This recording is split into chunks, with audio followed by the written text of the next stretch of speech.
Harry Warden is here! Kevin, Harry Warden isn't here. Oh, no, he is. Isn't he, Kevin? Oh, I'm right here. And I'm gonna break your heart in 3D.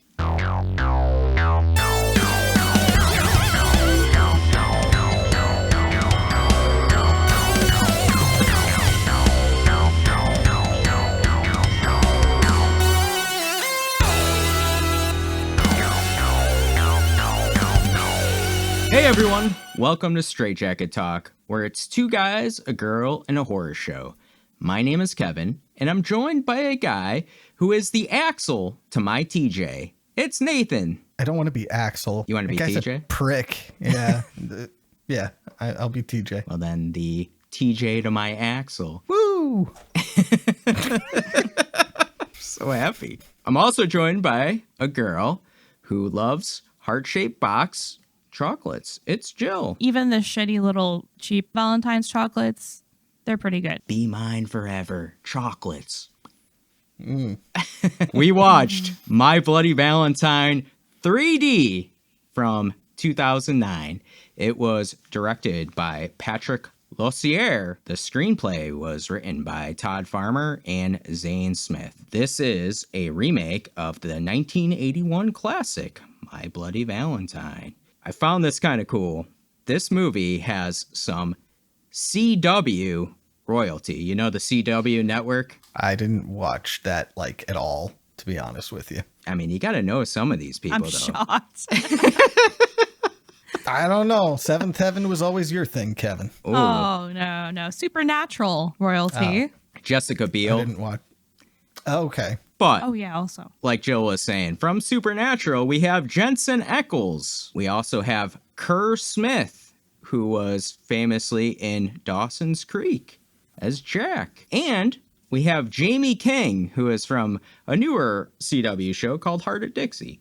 Three pretty big CW actors there. I feel like big CW actor is a little bit of an oxymoron. Yes. Brutal, though. Brutal of you to say that. But But I love it.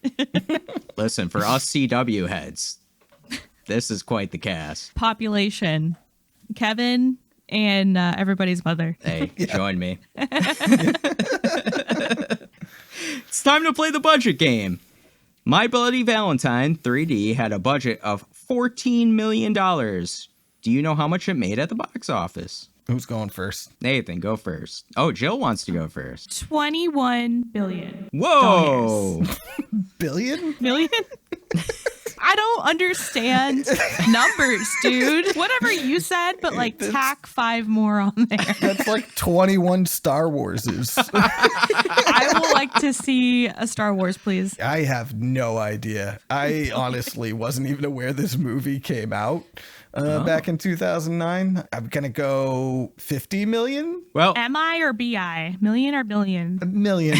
I'm going. All right. Nathan would be the closest. Jill's a little over. My Bloody Valentine 3D made $100.7 million at the box office. Oh, wow. Pretty big So hit, with the- actually. $100 million. Yeah. On a $14 million budget. Currently, on Rotten Tomatoes, My Bloody Valentine 3D has a 62% critic score and a 44% audience score.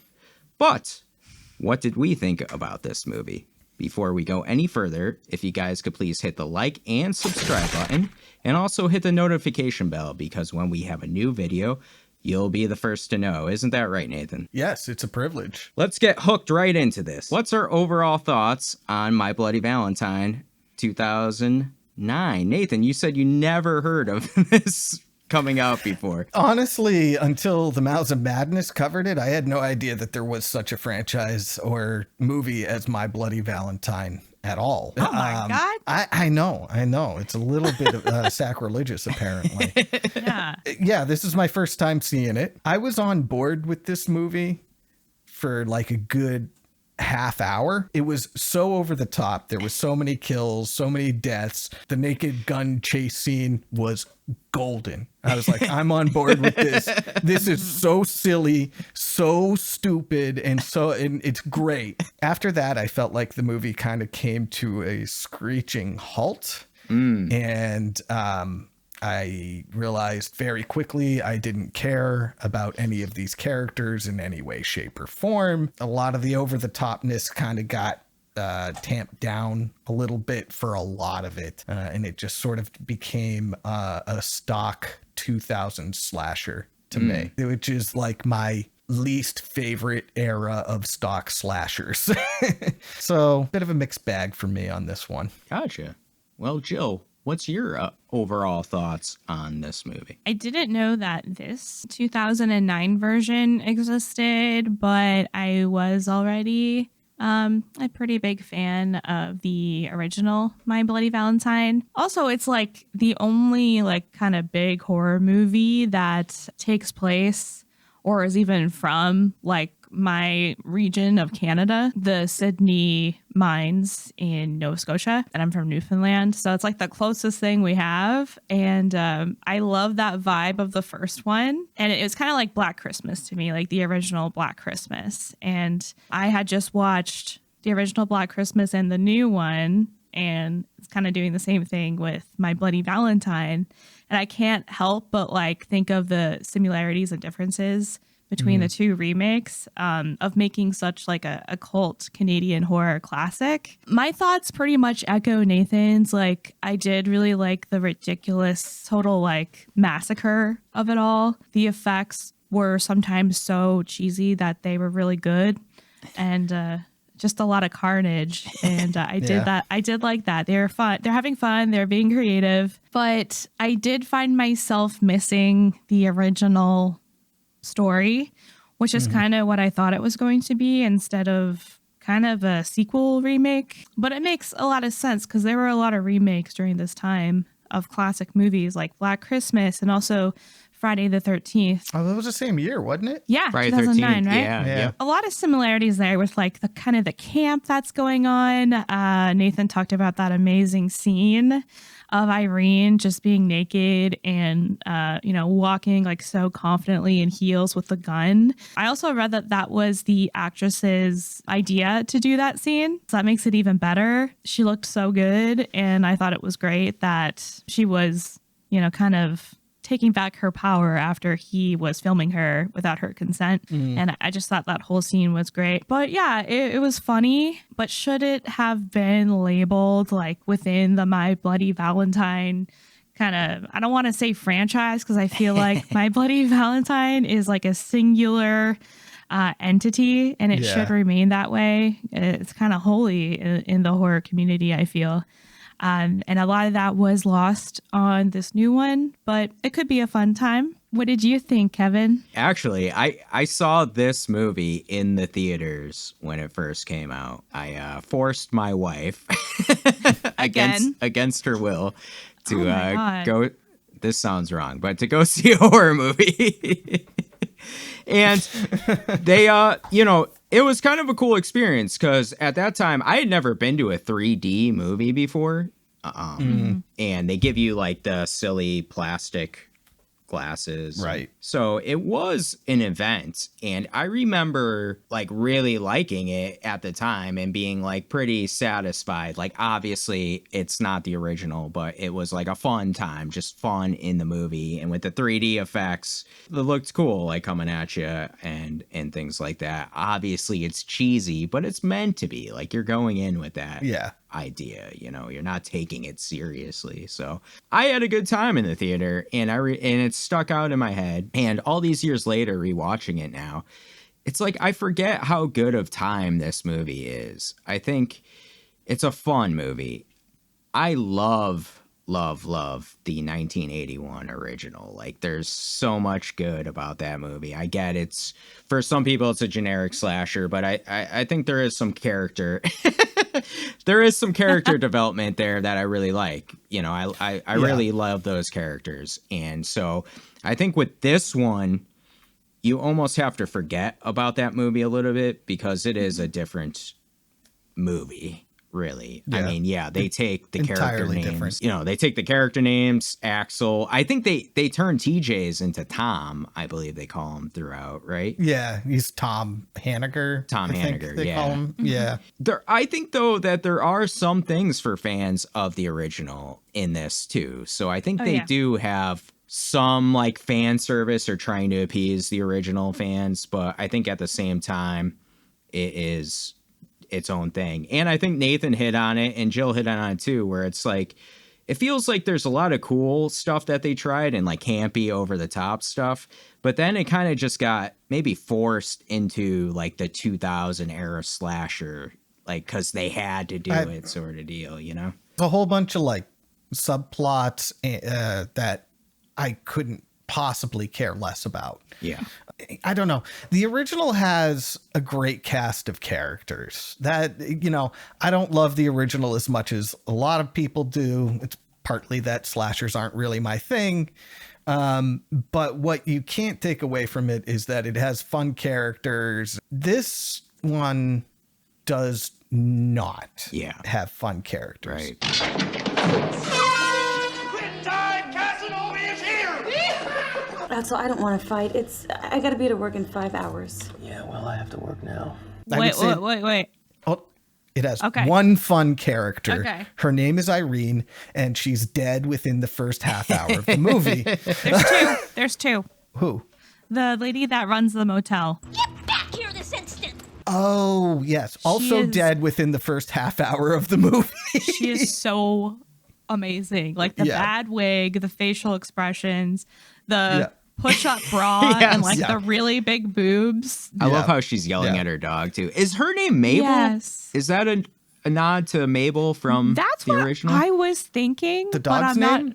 No. No, the character. Yeah. The character's name is Celine. Oh, damn. That was a lost opportunity. I love her though. Yeah. So good. She's great. She's great, but she's not a main character. You don't spend, you know. Yeah. She's in one scene, and her death is amazing as well. Yes. By the way. Yes. But other than that, though, this movie doesn't have anybody I can root for. When we reacted to the Hard Eyes trailer, one of the things I said was what makes a good slasher movie is what happens between the kills, because the kills are going to be good. You're going to have fun with them. And there was really nothing between the kills in this movie for me to really latch on to. Mm-hmm. Yeah. Yeah, I get that for sure. I think for me, though, I got to say the remakes of this time period, this one might be one of my like favorites. Notwithstanding Evil Dead from 2013, I think is maybe the best. Yes. I like that one a lot. Yeah. But like there's Texas Chainsaw Massacre, there's Rob Zombie's Halloween, there's The Nightmare on Elm Street, Friday the 13th, which we covered. You know, I think at least You just named a lot of really bad movies. Yeah. There's a few not so bad movies in there, but I mean, Jesus Christ. I think this one's fun though, like throughout. Like I can understand it. Just I don't know. I wanted so much more from this, but it was still a good time. I want to ask. We talked about the 1981 original. Is everybody on board that that's still the better movie that you liked better? Yeah. By quite a bit. Yeah. The biggest thing I feel like what was missing and the difference is something Jill talked about too, with it being shot in Nova Scotia, the original I'm talking about, in the Sydney mines. That small town atmosphere you could really feel in that movie.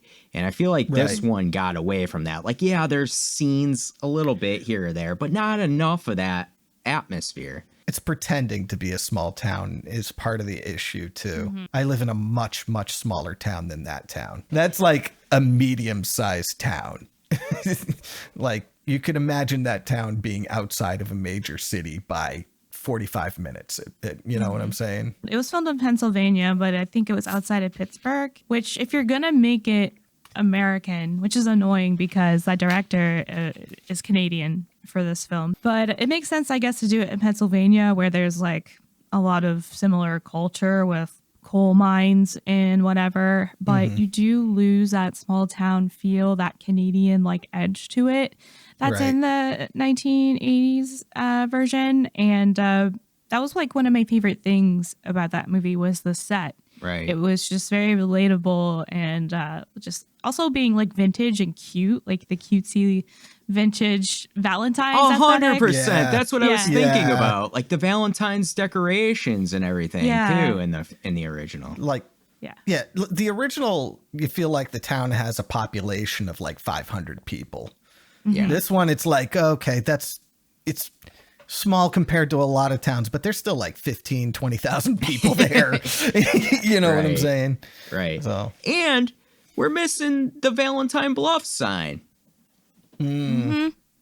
very important Valentine. Like Bluff I sign. love that sign from the original. I think it's really, a cool like little piece of artwork that's associated with the town. Like it gives it that charm, like Jill said. There's Yeah. no charm in this movie.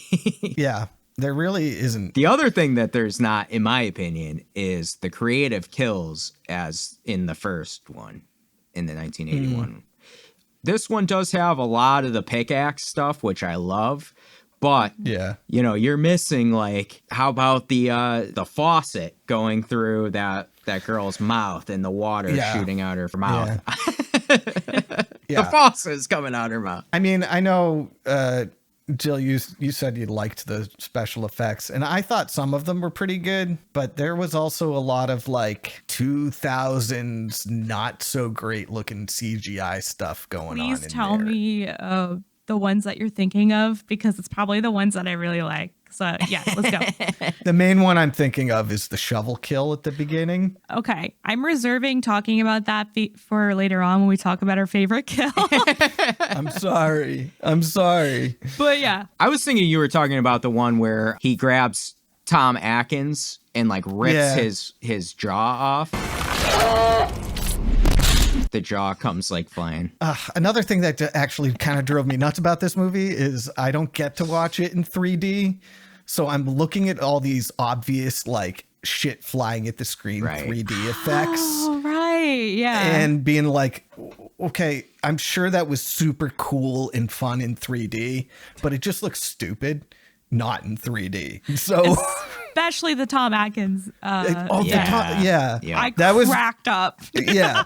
Like that was, I could imagine like Mortal Kombat, Viscera flying at the screen like that, and it would look as good. Fatality. Fatality. That's what it looked like. Do you think though that the 3D effects took away from like this movie when you watch it in regular 2D? I was mostly able to forget that it was originally in 3D. That there was just moments where like it was very obvious that they were purposely throwing shit at the screen. I do think it's got kind of a weird look to it as a result of having been filmed for 3D originally. Mm-hmm. And I can't quite put my finger on what's wrong or what I'm not liking about it, but I don't want to hold that against the film. It's not the film's fault that 3D TVs never took off or whatever. You know what I'm saying? Right. But I do think it takes away a little bit. There's a couple of big set pieces in this specifically for the 3D. Like we talked tree. about, the tree is the biggest one, yeah, where the tree comes through. Nathan, I got a comparison for you. At the end, when Tom takes the pickaxe through that firefighter's gas mask, it's a very similar scene in Halloween Kills, where Michael takes the halogen tool through a firefighter's mask, and it's from that perspective. That's what I was thinking. I was like, whoa, this is like the same idea. Halloween Kills is a movie I also don't like much, though. So, you know. Speaking of the original, and the really the nods I could find were there was a dryer kill in this as well, right? TJ, Sarah, and Axel, what would you say, the lovers trifecta there. I mean, was it really even a love triangle, though? At the end of the day, it was, to me, it was more like every now and then Tom shows up and she kind of goes, and that was the whole love triangle. Yeah. And Axel was kind of like That's true. unreasonably a dick about it. Can you please do that impression again? Because it was perfect. I watched this twice in the last day. And when he shows up to the grocery store for the first time, right? She's like very breathy. It's so CW. It's so funny. Tom? She's swooning hard.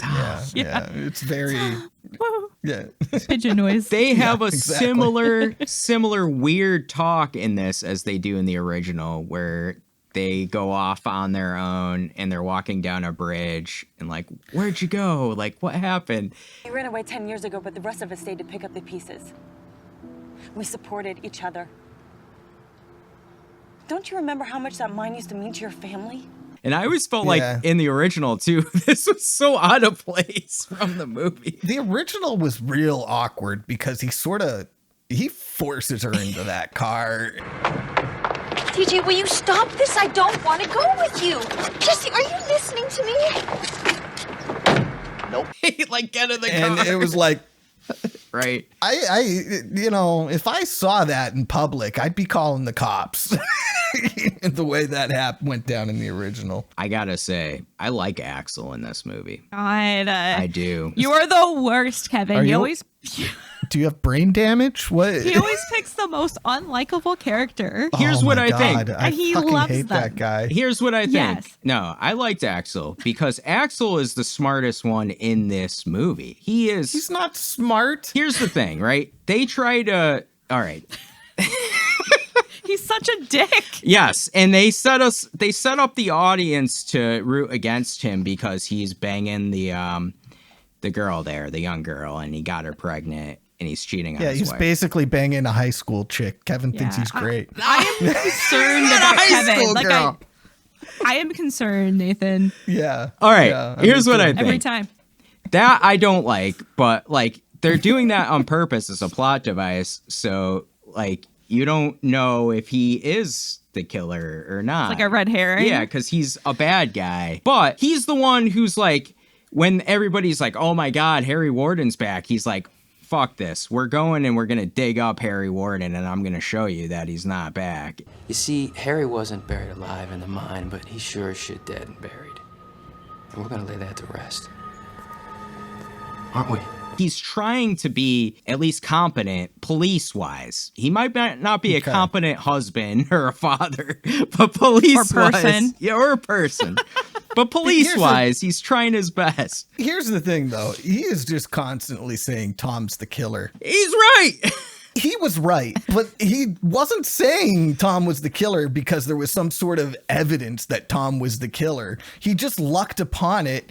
He wanted Tom to be the killer because he hated the guy so much. He just got lucky. Here's the thing. Do you guys like Tom better than Ackles? Yes, but I also thought, like, I was dead set that Ackles, was the killer. Oh. So I was like, oh, it's obviously him. He's like never around when, shit's going down. He did And show up outside the grocery store right after that scene, too. Mm-hmm. Yeah, and he's always Sorry, like conveniently there afterwards. So I was like, oh, it's obviously him. And I was like, he just needs to leave Tom alone. And I like Tom. And then I found out, I felt bad for him because he had like PTSD, which is no reason to kill someone, but he was also like maybe possessed. I'm confused. We'll talk about the ending eventually, I think. There's also psychics in this movie, by the way. I counted 3 psychics. Nathan, did you get the killer? No. By the time we got to the point of the killer reveal, the movie had lost me, and I didn't care who the killer was. I stopped guessing. I didn't like Tom at all, to be honest with you. He was just sort of annoyingly broody to me. I love that, though. Oh, I can't. I love a brooding man. I feel like he whines through the whole movie, basically. She And loves the fact what's that he's his a name? killer is just better. You love what's his name from Jennifer's Body that Kyle Gallner plays. I like the emo boy. I like the anti-hero. I like them especially if they're actually the villain. So you liked him because he's the killer. I like the villains. Dang. That's concerning. I don't know. I felt like at the end of the movie, I was like, okay, it's one of the two of them. Let's find out which one it is. Oh boy. Oh boy. Did the original play into subverting your expectations at all of who the killer was? Because I know it did for me when I first saw it. Not really, to be honest with you. I felt like the story had gone so far away from the original that I wasn't really expecting anything from the original to necessarily happen. How about you, Jill? Did you think it was Axel because he was the killer in the original? I'm going to be real honest here. I was so confused the first time I watched this. The second time I watched it, I had to literally write down what was happening because the narrative is so fast paced in the beginning and it's just so confusing with like jumping to the future and not telling you. What I wrote down from the timeline was mining incident after the coma, when Harry Warden wakes up, it's the hospital massacre, then the party at the mines, and then Tom leaves and Harry is dead. And then 10 years later, which is like where the movie takes place, Tom and Harry are back, but it's just Tom. But I was convinced that Harry was back for a good portion of this. Yeah, I kind of was too. Yeah. Would you have liked to see that play out? Yes, that's the point to me. I think that's one of the positives for this movie is this movie gives us more Harry Warden than the original. The original really just gives you Harry Warden flashbacks for like 2 or 3 scenes. This at least gives you that hospital massacre. Yeah. My God. Yeah, right. That was some top-notch gore right there. Yeah. That was part of the movie, still part of the movie where I was going, all right. Yeah. This, I can get behind this. It was great, man. I love that opening with the hospital. Yeah. I love when he's sitting on that fucking hospital bed while the nurse is like walking. It's just creepy. There's some eeriness there. When I was watching that was one of the things that reminded me of the remake of Black Christmas. It was the same thing because they had, that killer in an asylum, and it was the same thing. The nurse goes in to check, and then they like come out of nowhere and kill everybody. So I was actually wondering if they got some inspiration because I feel like they're very much in the same vein of movies. I do have a question for you, Kevin. So you saw this in 3D back in the day. Do you think it looks way better in 3D? And like, what were the parts that looked really cool in 3D? Because I thought maybe even the beginning with like the newspapers, that was a really nice sequence. Right? Yeah, for sure. It's hard to remember because Christ, that was what, 25 years ago? How long ago? Oh wait. 15. No, it's not, dude. I'm bad at math. You did it again. 15 years ago. Still 16. You're still adding 10 years to everything. Why does this happen? Oh my God. Yeah, I mean, I remember some of those, especially in the newspaper. There's a scene too where Tom Atkins walks in and there's that heart. Where the hell is he headed? I think it's supposed to be in a mirror, but it stuck out and gave a really cool 3D effect. So it's so cheesy, not in 3D. Yeah, right. It does. Yeah. I thought that was cool. I was on board. I loved the cheese. Yeah. So when his face was in that heart, I thought that was awesome. It never occurred to me that would be in 3D and the heart would be sticking out at your face. That's awesome. Yeah, those were all cool scenes. Like I said, I remember like really just having fun with it because of like the 3D effects. But it's weird though, thinking about this now, and they had the newspaper and a lot of the 3D effects at the beginning. It seems like once that's over, it's like you got one here or like one there. And that was pretty much it. That might help it now not being seen in 3D, because I think if you did too much of it, then maybe it ruins more of your viewing because you can't see it in 3D. What were some of your other positives for this movie? Because I really want to talk on that nudity scene. That's one of the biggest positives this movie has. Is her name Betsy Rue? Is the actress. We got to give her credit. She was on screen fully naked for a long time in this movie. It was a good couple of minutes, yeah. Mm-hmm. I mean, all the credit to her, because I thought it was badass. And, she was gorgeous, but she was also with the gun, really ready to fucking kill this guy. Heels. Yeah, heels. Boobs Heels. bouncing when she's like fiercely walking Oh, to she's the so truck. mad and her boobs are bouncing so angrily. She knew what she was doing, and she looked great. That body looks good. I look so hot today. The trucker is our first psychic, by the way. Oh. What? Yeah, Why is this? he's psychic because he somehow knew that the gun wasn't loaded. I know the gun's not loaded. Fuck you, Frank! Oh! Oh, jeez! Apropos of nothing. Oh, yeah. Did he check the gun? No. There's no It was in her reason to purse. know. Yeah. Why does he know that the gun's not loaded? Dang. I mean, it gives you the great scene of, the great follow-up where she just chucks Throws the the gun gun at him. at him. That was great. That was hilarious. But still, how did he know that gun wasn't loaded? That was a great scene. I thought there were great moments of tension and terror here too, where she's under the bed. Yeah, and With the grid mattress. Yeah, frame the box spring thing, and the motel manager comes in and is and you're like, no, not her. Louis, you little shit. Stop hiding from Mama. Go away. Go away. Get out of here. I don't know. And also, like, afterwards, when she dies and the cops come investigate her room, there's a really nice headshot of the motel lady. Oh. Did you see it? I saw it. She's so camp. I love her. She's great. She was great. And she had to die like in the most brutal way ever. Yeah. Real one. She just loved her dog and she was looking for a dog. Louis, you are in such trouble. The poor woman. I don't know. Did the dog survive? Yes. Yes. Tom picked her up. Now she's Tom's dog. I have a question on That's why this. you got to root for him to get away at the end of the movie so he can take care of the dog. Someone's got to take care of it. Axel will take care of it. He's a real man, unlike Tom. I've decided bitch. Axel's dead. They're both little bitches in different ways. That's true. Why isn't there more nudity in horror movies anymore? Is it like done with? And it doesn't have to be just women, like men too. Is it over with? I mean, I think what it comes down to is that the camp horror is mostly dead. I'm sure there's nudity in Thanksgiving. I heard there's nudity in Terrifier 3.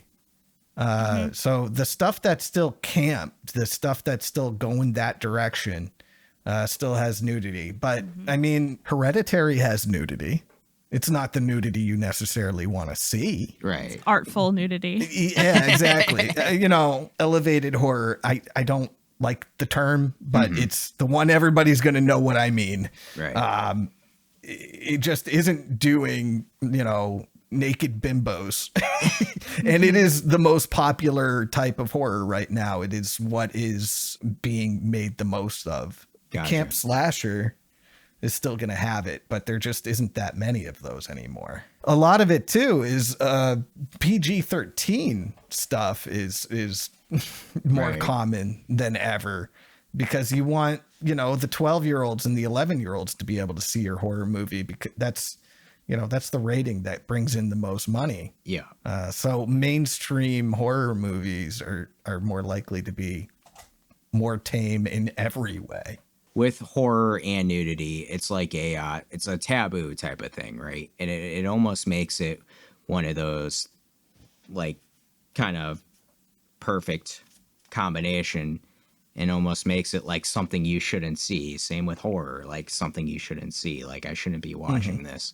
So I always love that combination, but it just seems like lately, and I think you hit on it, it's like getting away from that campiness that I want back so badly. I got to ask on this scene, my favorite scene in the movie is the supermarket scene. There's nobody here, Sarah. Harry Warden is chasing them down. Jill, what's your thoughts on the supermarket scene as Sarah and what's the younger girl's name? Megan, yeah. They try to escape Harry Warden. That scene was cool. I liked especially the death. Megan's death was really cool when it pans back to her in the alley and it's like, be mine forever. And just the way her body's like laid out and like her facial expression, everything. I think that looks really good. And the supermarket scene was fun. But yeah, the kill was cooler. Yeah, the kill was good at the end. Nathan, what'd you think of that? I thought it was good. I don't know. I don't have really much to say about it. Megan was a moron through a lot of that scene. And she was pregnant. I just remembered that. Yeah. Did he cut like her stomach open? Yeah. But I don't know if that has anything, she's not showing or anything. You're we right. don't know how far along she is. Tis but a fetus. It was a little annoying that Megan got punished for her transgressions and Axel didn't. Just putting that out there. He got Damn, punished. man. He got hit at the end. He was feeling pain. Yeah, but it should have been in the heart instead of the tummy. I just liked how it was where it was an isolated situation where they're in this store alone with the killer. I actually wanted to see more of this, but I like the idea where they get trapped in the office and he's trying to break through the door and come in, and it's like this scene of tension. And why the frig is there a cage on their window? Where is the store? It's not in Harlem. There's stores in my town where there's cages on the back windows. Really? I worked at one of them. Yeah. Wow. It's fairly common, to be honest with you. Not on the front windows necessarily, but on the back ones. Yeah. Wow. Oh, I didn't realize. That's what she said. Should give you a "that's what she said" joke. Oh, yeah, right. But I mean, I live in one of the lowest crime areas, like in the entire country, and there's still cages on the back windows of the stores. I think that's more common than you might be thinking. Gotcha. I was just like, man, this is like, it's a tension scene, but I'm like, why the frig? Why do you have to get a key to open the window? Why? And why is Megan so bad at getting the damn key? She's nervous. She's bad at everything, honestly. She can't do her job right at all. No. She's too busy banging her boss's husband to do her job right. Sarah, I've got a doctor's appointment. Is it okay if I come in late today? Yeah, get there when you can.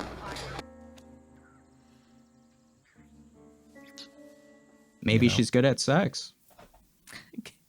You know who's good at sex? Harry Warden? I say Irene. Yeah.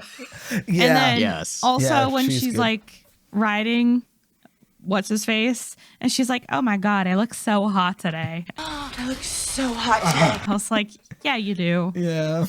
Get it, girl. Let's talk about the ending. There's things I like about this ending a lot, and there's things I don't like a lot. So it's in between for me. I really love the smashing the light bulbs when we find out it is Tom. And when he smashes a light bulb, it turns him into Harry Warden with the miner costume on just for that smash. Thought that effect was really, really good. It's one of my favorites in here. The reveal was a little weird, I thought. Sarah's trying to figure out, who is who. Shoot him and he won't move. What? Axel, we're gonna get you help. I did like Axel here too. Basically, like, shoot us both. Fuck it. Just shoot us both. What? And then Tom was like, "What?"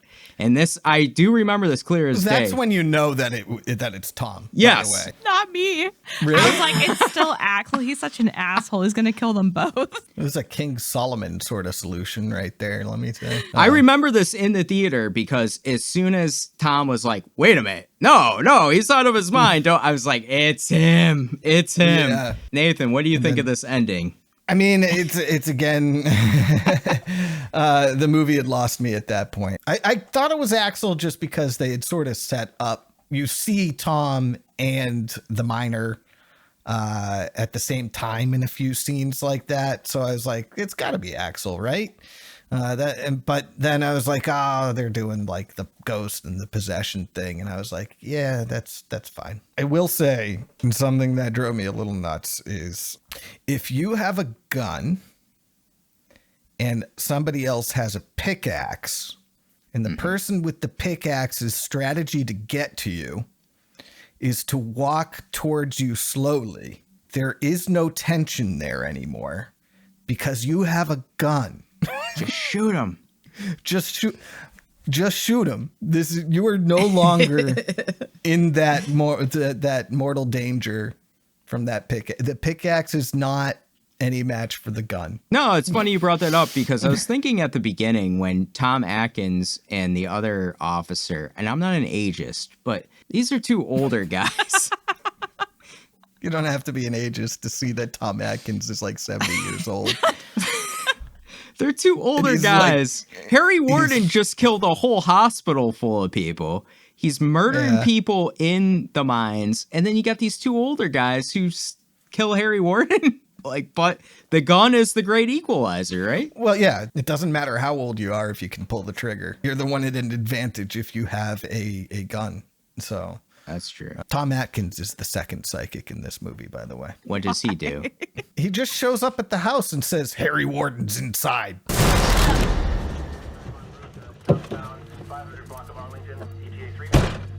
He's here, inside the house. How did you know? True. It's Tom Atkins. What? Where did he come from? Where did he go? He just shows up. Where did he come from? Cotton Eye Joe? It's Tom Atkins. You don't have to argue with him. If he shows up in your house, you got to listen to him. Yeah, I'm listening to him, but I'm just confused.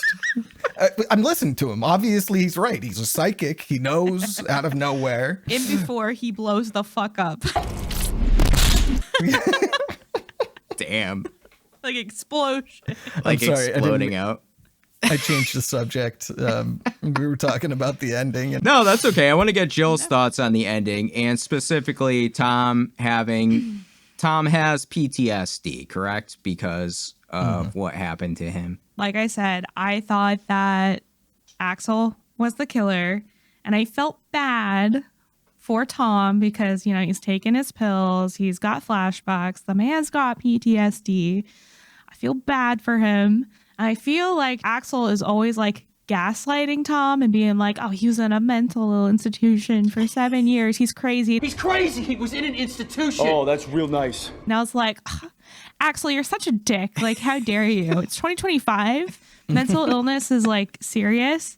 But then the possession thing happened. And I was like, okay, that's cool. Is he possessed or is he? Harry's not here, Tom. No. He's here. Aren't you, Harry? You living inside, Tom? Oh, I'm right here. Just crazy. It's a lot cooler if he's possessed. So I guess. That would be kind of cool. Go with that. Actually, that would be a cool way to do it. I like that. That Harry Warden is possessing Tom. Dude, is he not? Is he not? Is that what it possessing suggested? No, or no. not? It's suggesting that he's got a mental illness because he's taking pills. He was in a mental institution. Can it be both? I like both. Well, I guess. I don't know. Whatever makes you happy. It's 2009, so we probably don't give that much of a fuck about mental health. So Yeah, it was better than the 50s, I suppose, but that's not saying much. Oh my goodness. We need the guy from Psycho to show up. And no. And talk about this. yes and no. That should have been the ending. Yeah, we should have had the psychiatrist from Psycho show up. Was he possessed? Yes. And no. Yes. And no. I gotta ask, what's your thoughts on Tom being alive at the end, right? He walks off. I mean, this was obviously to set up for a sequel, no? That never happened. Never happened. Even That's though the movie was successful. Yeah, very profitable. It's kind of weird. Yeah. Just on money alone, like even if you don't want to see a sequel, like this movie should have had a sequel based on the numbers. Yeah, 13 million was the budget. And what did you say? 100 billion. Over 100 million, right? 100 billion. 100 billion? Yeah. Jesus Christ. Extremely profitable. Extremely profitable. Nathan, who's the number 3 for the psychic? God damn it. Let's go. There's a third psychic. God damn it. I don't remember and I don't have it written down. And I'm not going to watch the movie again to find out. Is it the deputy? Was it at the end when Tom said something about what's her fucking face? Sarah. Oh, no, it was Sarah Palmer. She's the psychic. She's the third psychic because she just sort of knows that Axel's cheating on her with Megan. Why would he go after her? Maybe the killer was just trying to get to you. What are you talking about? I'm not blind, Axel. just out of nowhere, all of a sudden. Like, I'm sure signs or whatever, but we don't see any reason why she would all of a sudden know. Also, she shares a name with Laura Palmer's mother, so I just kept waiting for her to open up her face and then bite a man's neck off. Do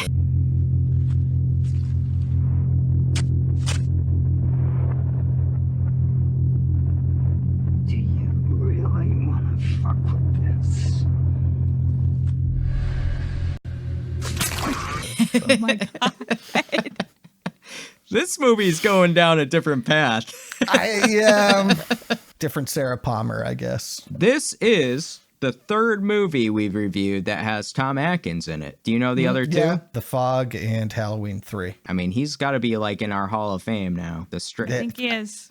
He needs an honorary straitjacket. He was before we even filmed the Halloween 3 episode, because the memes of this man were just always popping up in our group chats. Yes. And he's Tom Atkins. That's all Kevin's fault. I don't think I've ever sent a Tom Atkins meme. Like once a week, Kevin posts a picture of Tom Atkins in the group chat. And it's almost always the same picture. It is. I think there's been another picture at some point, but it's almost always the one from Halloween 3, right? Yep. Dr. Chalice. I wanted him to have more of a role in this. I know he's older, but it seemed like, I don't know. Kevin, the man could barely walk.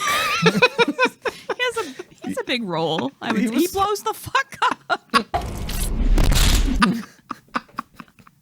He goes nuclear, dude. He was hobbling along until the miner fucking took off his jaw and threw it at the camera. Oh, man. Made an explosion, like Jill said. Poor Tom Atkins. Is there anything else you want to talk about? Sarah's kid looks creepy as fuck. I didn't like that kid.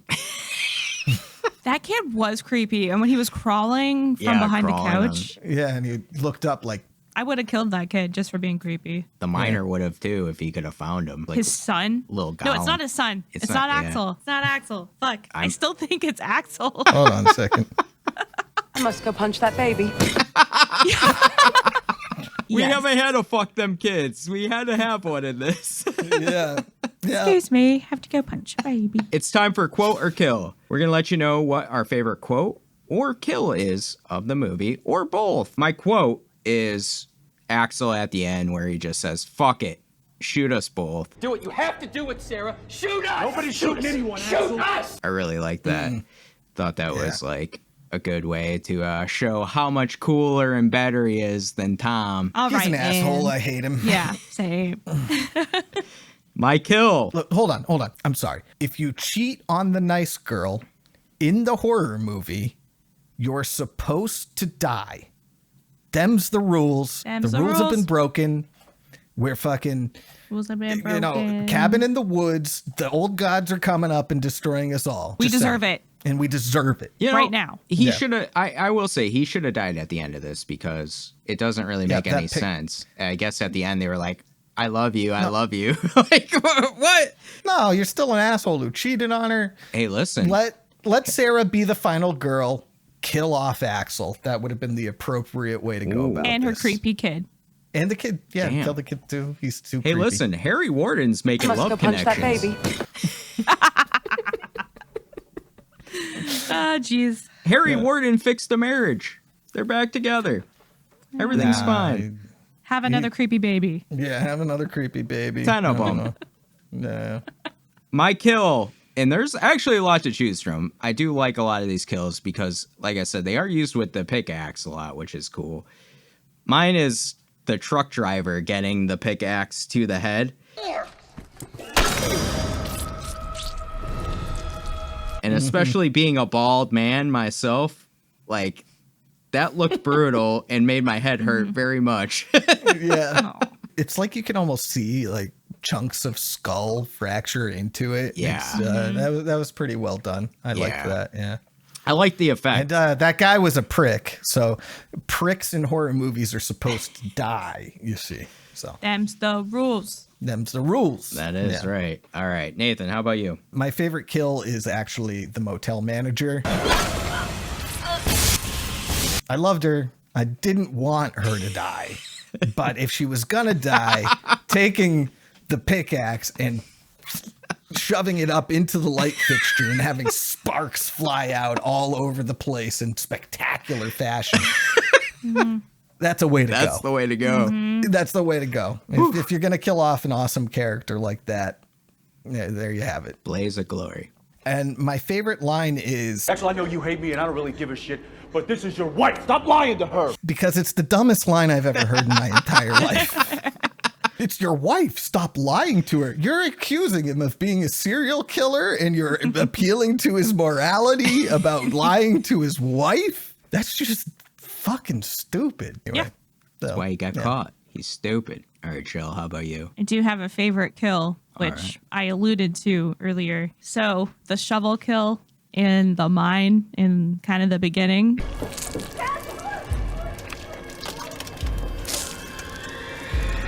Where the girl gets it like the shovel into her mouth against a post. Yeah. And then he takes his pickaxe and like kind of drills it in. And then the rest of her face, like from her mouth down, just like fall off. And the way that it looks so bad without 3D, and I'm sure this looked amazing in 3D, when her head like slides down the pickaxe and her eyes close. I was that like, was so bad.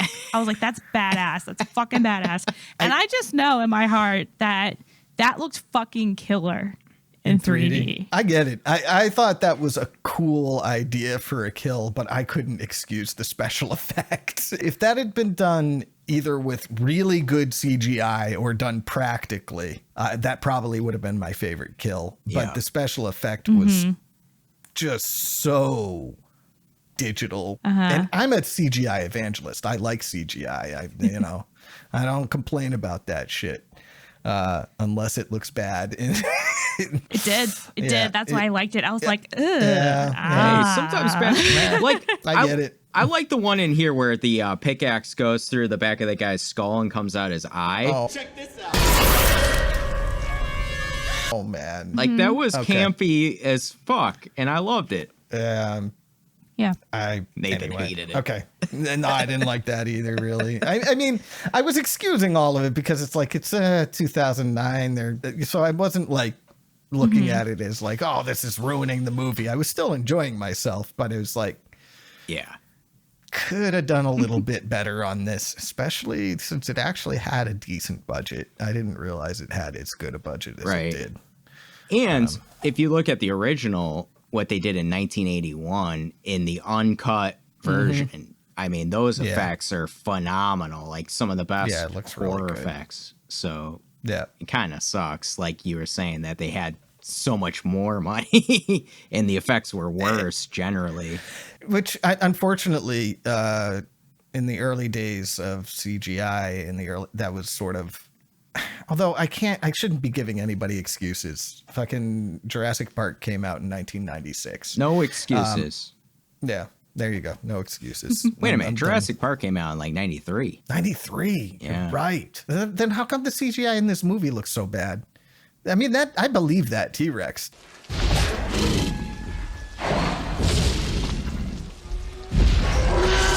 That T-Rex looks real. Yeah. Real to me, damn it. We're on to our final rating.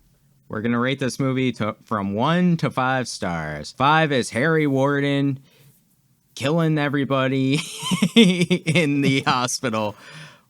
1 is the bar scene in this where you got a whole bunch of old men trying to fight Tom. We didn't even talk about the bar scene. I didn't understand any of that. No. It didn't need to happen. Why were they so mad at Tom? Because he's selling the mine. Do? Yeah, they rely on the mine. All right, whatever. He's not just a capitalist. He's a cold-hearted killer. He's doing both. He's killing people and the economy. The worst. I would have sold the damn mine too. Yeah, I would have too. I wouldn't have gone back to the town. Just sell it from afar. Hey, but how are you going to murder people if you don't go back to the town? Point taken. Point taken. Okay. I think they actually brought that up in nail this. bombs. And you know who brought it up? Axel. Oh. He was like, why do you have to be here to do this? That's true. Because he knew from the beginning. Anyway. For me, My Bloody Valentine 3D from 2009. I'm giving 3.5 stars.